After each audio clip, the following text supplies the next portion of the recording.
Good evening, everyone, and welcome to Out of the Fog. Tonight, we bring you a feature-length interview with author, public speaker, and founder of PTSD Buddies, Jamie MacWhirter. Like many soldiers throughout our province, Jamie served his country in Afghanistan. He was a refuel driver. Now, throughout his tour in 2006, he kept a journal that captured experiences and events that he and his fellow brothers endured. Now, as you may hear tonight, there were certainly a few chilling close calls. MacWhirter took those entries and incorporated them and his personal story into a book. It's called A Soldier's Tale, A Newfoundland Solider in Afghanistan, a part of his life that essentially changed him and his family. Although he was happy to be home, his return also brought anger and bad memories which were very hard to bury. It was in 2008 that MacWhirter was diagnosed with post-traumatic stress disorder, otherwise known as PTSD. He later went on to form PTSD Buddies, a support group where members come together, they share experiences, feelings, and listen to one another, essentially helping each other move forward with their lives. Now, because of his work towards advocating for soldiers suffering from PTSD, Jamie MacWhirter was recently awarded with the Sacrifice Medal. A medal that he says was not given just to him, but is one for his entire family, as they too suffered along his journey. Now, we are going to take a very short break, but make sure you stay right there as Jamie MacWhirter joins me in studio. We'll be right back in just 1 minute. I got your back, big guy. Join us in our mission to help protect backs at work. Help! Help! Somebody call 911. He's not breathing. Please, anybody. Does anybody know first aid?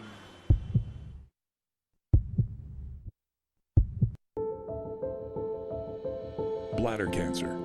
It's the 5th most common cancer in Canada.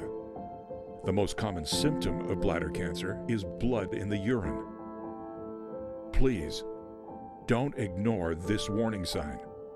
If you see red, see your doctor. For information and support, visit cred.ca. Call the Rogers TV viewer response line, email us, or connect with us on social media.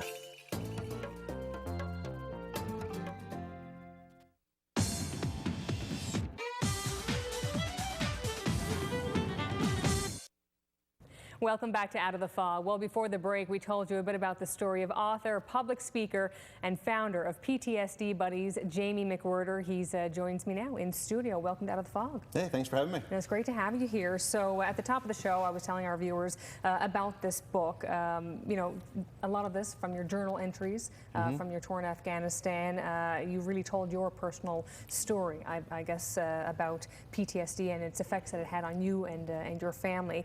I'm just wondering, why exactly did you want to take all of these journal entries and really put, I guess, your personal story into words in a book for the public to read? Well, not long after my diagnosis of PTSD, my therapist thought it'd be a good idea to write out these stories.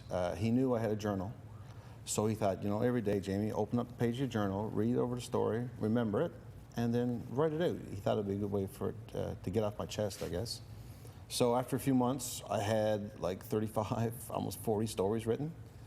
And I showed it to my wife Vanessa, and she's like, you know, it'd be nice if all this was put into a book for your kids. And I thought, you know what, it's a good way for my kids to see why Dad's a loudmouth, I guess, or, you know, maybe it might help them understand PTSD. So that's what I did. I pieced it all together into one book. And I stuck it on the shelf. That's where it sat, because I didn't think they were ready.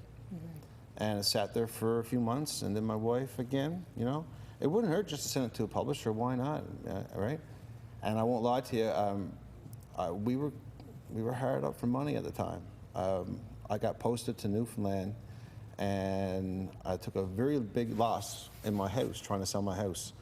For over a year, we had to pay the mortgage up there with the heat and lights, and the rent down here in Newfoundland. Now up there, you mean Alberta? Yeah, that's up the road, down the road, right? Yeah. That's Newfoundland for me, yeah. But yeah, we took a huge loss in the house, and we almost went bankrupt. So I didn't even really think about what would happen with the book. I just wanted to put it out. Maybe, hopefully, people would like it, right? But they did more than like it. They loved it. It's almost sold out. Amazing. The first copy or the first whatever.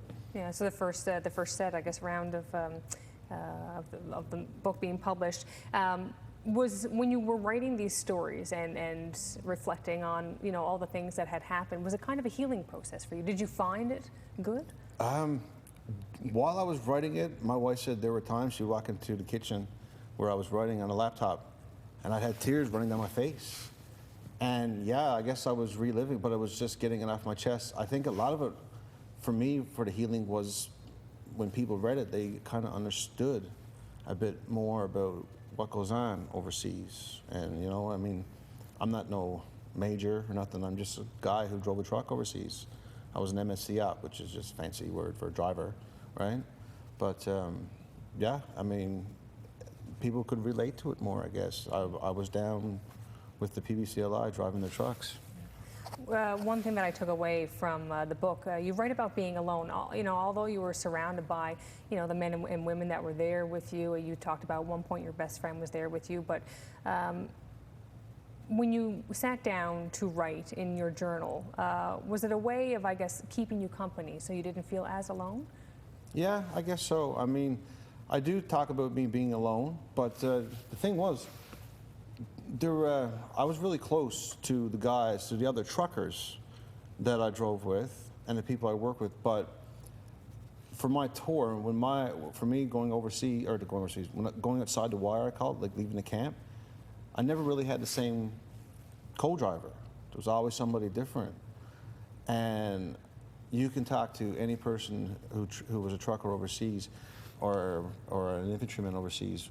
When you're away from that group of guys and girls for so long, when you finally get back to see them, like I remember leaving the camp with some guy I just met, and we began for a few days on a convoy, and being away from those group of people, I mean, they were like family, right? That's why, like, people always ask, why do soldiers go overseas? My best answer is because the people who are going overseas with you are family to you. I mean, the guys and girls that I went overseas with, we slept next to each other, we trained next to each other, we ate next to each other. My guy, sometimes we even showered next to each other, right? But they're family, so that's why you go. How would you explain your tour? You talk about, obviously, a couple of very close calls. There's a lot that you saw when you think of, you know, children dying, the gunfire, the rockets coming close to your truck. So how would you describe your tour? Hot. No, how do I describe it? It showed me how well the countries work together.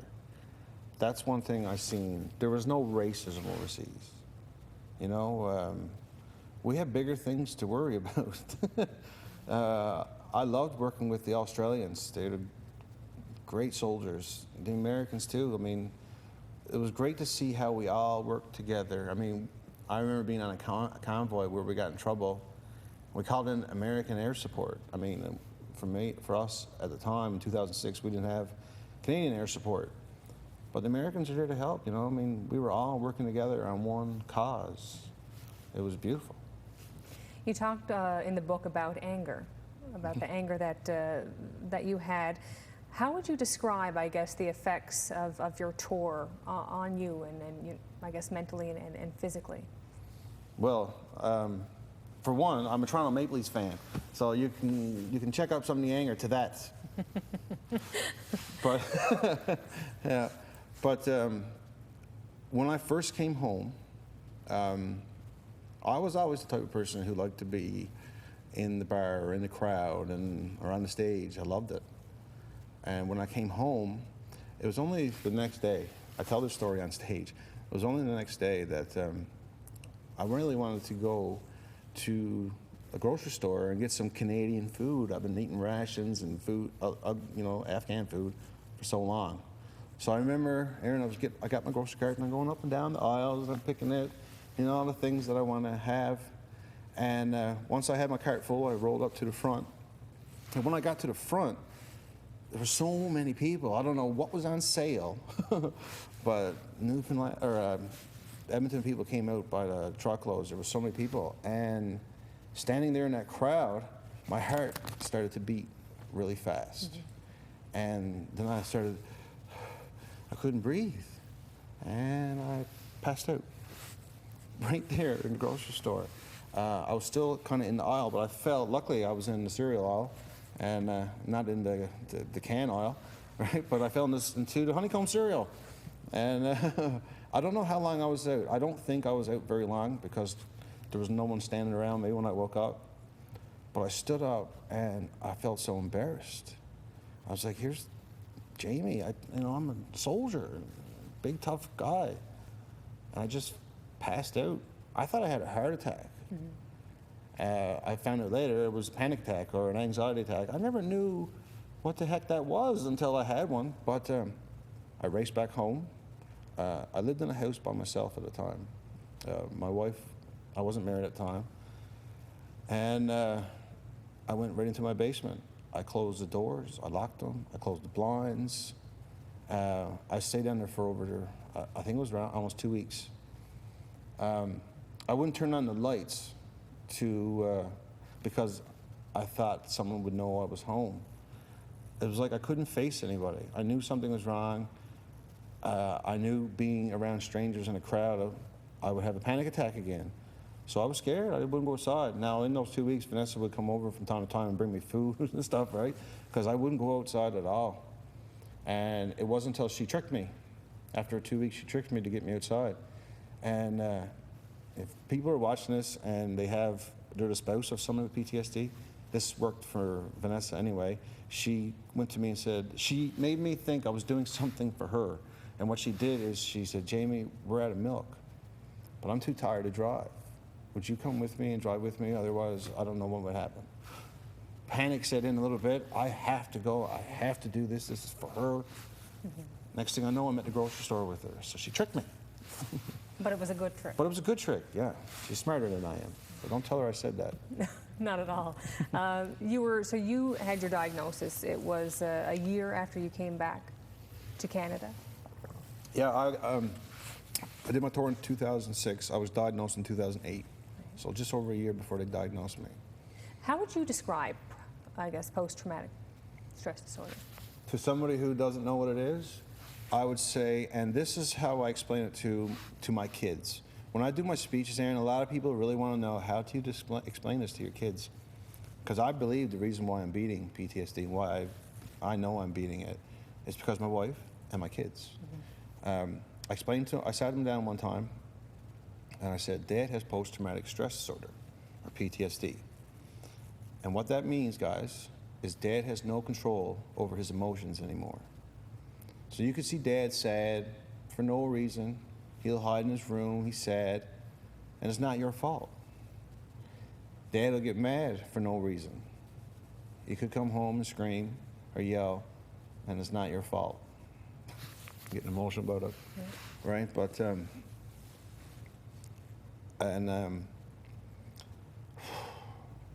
take a moment. Yeah, no, I'm good. After that, I said, yeah, Dad has no control over his emotions, and but I used something with them that really helped. We put a safety word in our house. Our safety word is turn up. If I'm coming home and I know I'm triggered or I'm upset, when I walk in through the door, I say the word turn up. My kids know to leave Dad alone.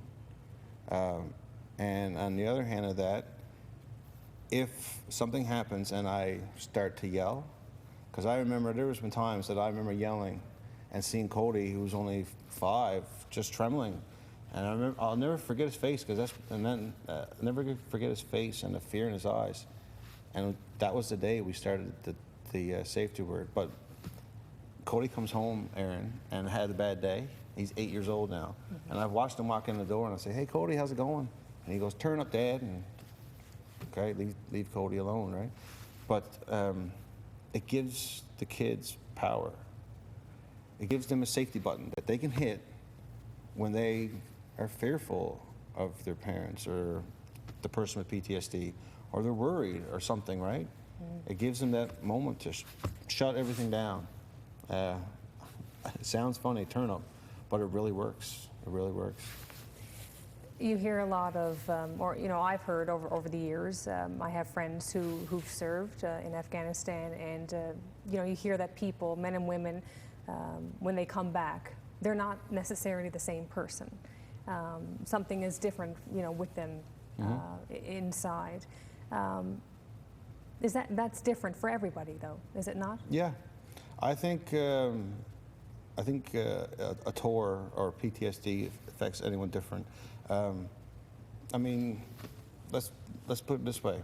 Let's say you just got your driver's license, and you get in the car, and you're young, and you're driving fast. Most kids, when they first get their driver's license, drive fast, right? But in that fast driving, you smash into a light pole. You don't hurt anybody, but you hurt yourself, and you beat up your car. Suddenly, you're not driving fast anymore. Why? Because you went through something traumatic, and it shocked your system, and it changed you, right? Well, I think about that, and I think everyone gets changed from a traumatic incident.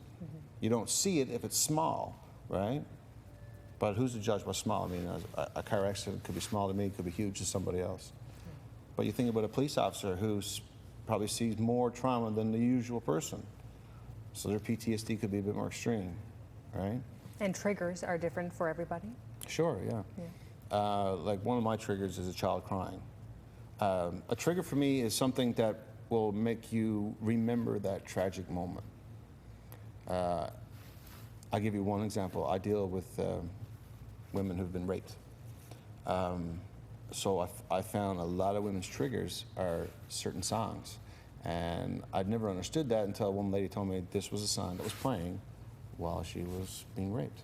And I totally get it now, right? But I've seen smells that are triggers. I know a guy who, if he smells anything burning, smoke, it's a trigger for him over something that he had happened to him overseas. But the cool thing is, if you know your triggers, you need to learn, I call them grounding techniques. And every time I meet somebody new with PTSD, I say, okay, do you have any grounding techniques? And I still have people say, what's a grounding technique? I say, how do you not know what grounding techniques are? These are for people who are seeing doctors, but they don't know a grounding technique. And what a grounding technique is, if I'm triggered and I'm having a panic attack, okay, what is going to calm me back down? And I created a YouTube channel on for PTSD Buddies, and that's what me and other PTSD Buddies do. We do grounding techniques so people can look through the YouTube channel and check it out. But well, you just brought up PTSD Buddies, so of course I want to talk about that because, as you said, and you've just mentioned, you work with a lot of people who have PTSD. Why did you feel as though you had to, I guess, create this particular group? Did you find that there was a gap that wasn't being filled when it came to support? Well, I learned through doing speeches and everything else, and through my years with PTSD, that what works is having others in your life who understand what you're going through and what PTSD is. My sons, my two boys, they know that Dad goes to the mall, and you could be talking to Dad, but Dad doesn't really hear because he's too busy looking around at all the exits, and he's looking to see if there's any threats nearby, and he's wondering what he's going to do if certain people try to do something in the mall or rob somebody, and my mind is just going. And they could be talking to me and I don't hear anything, right? But they'll see it. And I've had my son who, I think he was 6 at the time, Cody. He took me by the hand, he said, Dad, can we go to the bathroom? And I just thought I was following him. Or, he needed to go to the bathroom. We got into the bathroom and he took me by the 2 hands there and he's like, are you okay? Do we need to breathe, Dad? Right? And I realized right there that, like these guys and my wife are the reason why I'm beating this. They have my back, right? They have my back, and it's beautiful. So you talk a lot about your children and your wife in the book. You've recently been awarded a very special medal, which I know that you brought here with you today. You said that this particular medal wasn't just for you, but this is for your wife, Vanessa, and your boys, your children. Yes. Because they were a big part of helping you. And through all of the troubles that you faced, they were always there. I guess your rocks, really. So tell us about this medal and what it means to you. Well, it's the sacrifice medal. I got it for post-traumatic stress disorder. Some people have an issue with that because they don't think PTSD is an injury.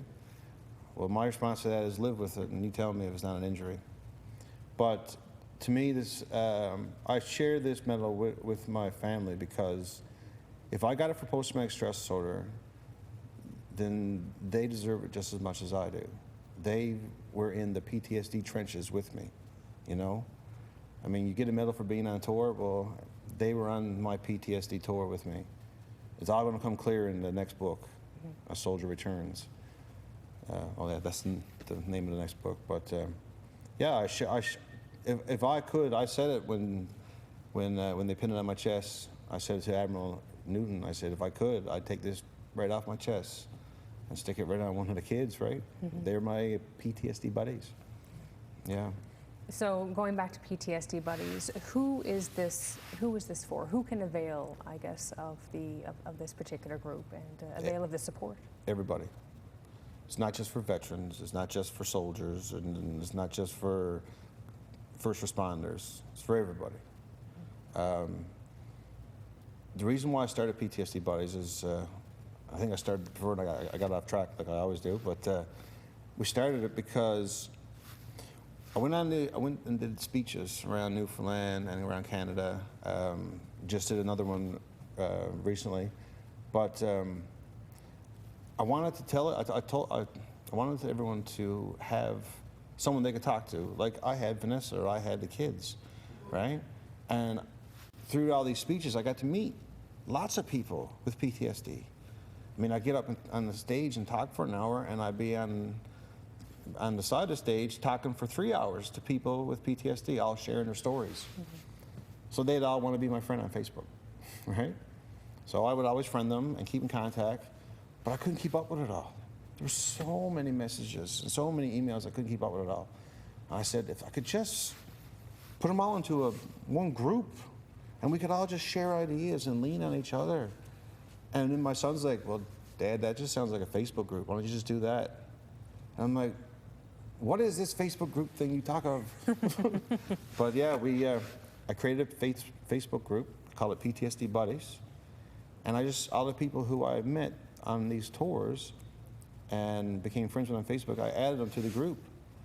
And next thing you know, it just started to grow and snowball to, right now we have 1,700 members. That's just in the PTSD Buddies group because we have PTSD Buddies Canada, USA, Australia, UK, but the two ones that I'm really keeping an eye on are Supporters and PTSD Buddies Junior.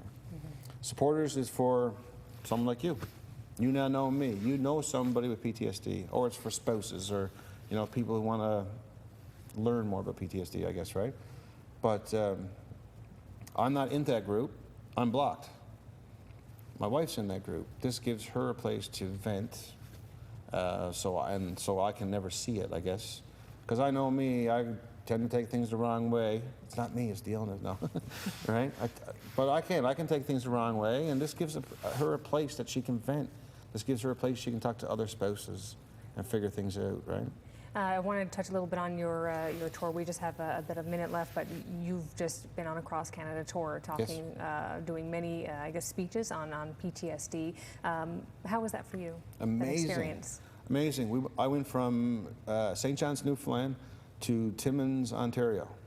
I forget how many spots it was. It was like 19 different locations. But to meet with the people, to meet with PTSD buddies who I've talked to for a year now, and I first now get to meet, to hear their stories, and it's a boost of energy. It makes me want to do more. We have to leave it there. I can't believe that we've done the whole show already here tonight, but I guess my final question I want to ask, how are you doing? I'm just warming up. I'm just warming up. I know I got PTSD beat, and I'm going to do my best to make PTSD Buddies something special. I really think I can teach people with PTSD how to beat it if you give me the chance. Just find me. Okay. Well, Jamie, I want to thank you very much for your time here this evening. Thanks very much. Oh, thank you. We are going to take a very short break, but we'll be right back. Stay with us. Hey, check it out. My boss and I totally reorganized my workstation, so now everything is within reach, and my back feels like a purring tiger.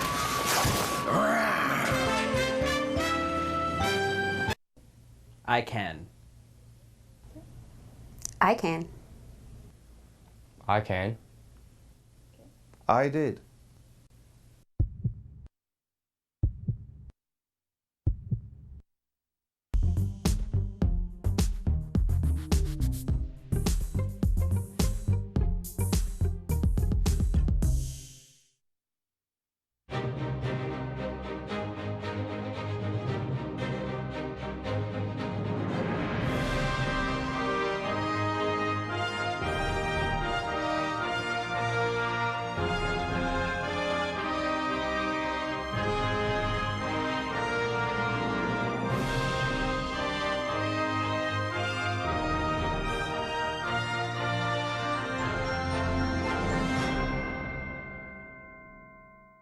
Call the Rogers TV viewer response line, email us, or connect with us on social media.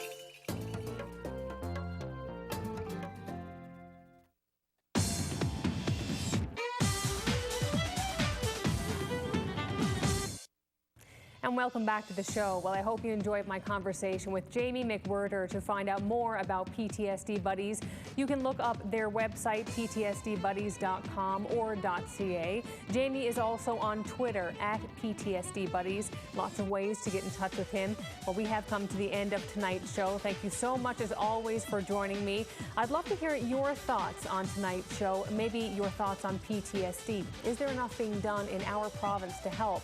Now, to send in your comments, you can call us at 757-9600. You can email outofthefog@rci.rogers.com. And you can also reach us on Twitter at OutOfTheFogTV, and we're also on Facebook. Lots of ways to reach out to us as well. For a more detailed look at our full schedule, log on to our website, rogerstv.com. Good night, everyone.